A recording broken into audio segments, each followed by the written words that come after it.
Adam Ondra has made a flash ascent of Neil Gresham's E11 Lexicon at Pavey Ark in the Lake District, and in doing so has made the hardest trad flash of all time.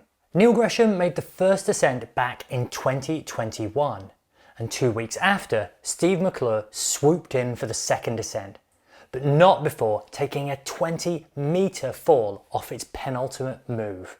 The following year, Dave McLeod made the third ascent, Matt Wright made the fourth ascent, and then James Pearson came in to make an audacious flash attempt, failing just beneath where Steve McClure had fallen the year before. James was meticulous in his preparation prior to his flash attempt. He'd abseiled down the route, inspected the holds, brushed them, tick marked them, and also checked the gear to see whether any improvements could be made.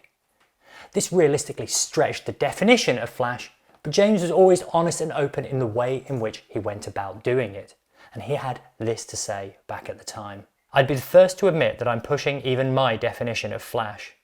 To me, a flash is not an on-site. It's when you climb a route without pre-practicing the moves, but you have all the other information. It's just fun to go and try these things in a way that's going to push you and be totally honest about it. At the time, James acknowledged that someone really strong could flash the route.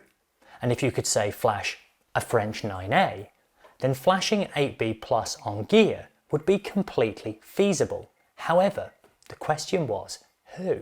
And along comes Adam Ondra, a man with a very unique and specialist set of skills when it comes to hard climbing. There aren't many people in the world who would be up to the task of flashing something like Lexicon, James Pearson being the obvious candidate, and the nature of flashes is either you do or you don't, and James didn't. We spoke to the route's first ascensionist, Neil Gresham, who also belayed Adam on his flash ascent, and he shared some additional details with us. Adam made a true and pure flash of Lexicon. No abseil inspection or feeling of holds took place. He viewed the route from Astra, which is 3 routes and approximately 8 metres to the right. The ascent was far and away the most impressive thing I've seen in over 40 years of climbing, and it was also the most committing belay I've ever given. I'm still struggling to process the events. Adam added further clarification to his style on Instagram, where he had this to say. I would like to explain precisely the style that I used. I watched all the videos available on the internet, but mostly focused on the footage of Neil Gresham.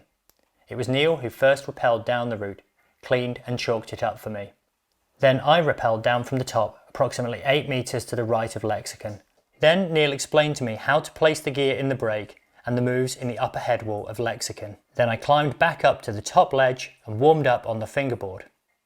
I was lowered down by Craig Matheson to the crux of Sixpence, looking right and ignoring the view towards the holds of Lexicon. To summarise, Adam proactively avoided looking at the holds, but did get the gear and the crux moves explained to him. And in a flash ascent, it is perfectly legitimate to have all of the beta available to you, as it just makes it more likely that you're going to do it. Adam's ascent of Lexicon comes just over a year after he repeated James Pearson's E12 or 9A Bon Voyage in Anneau, France.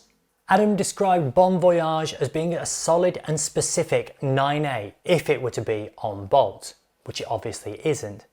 And as a result, Bon Voyage is indeed one of, if not the hardest trad route in the world. More recently, Adam has turned his attention to bouldering, with several 8B and 8B plus flashes, and of course a repeat of Sudan Sol, his first Font 9A. However, he's recently been spotted at Flathanger, where he's been trying something big. More on that as and when there's something to report, but it's pretty clear that Adam Ondra is, as he always is, on form and psyched. If you're interested in hearing more from Adam, click here to see the interview we did with him last week.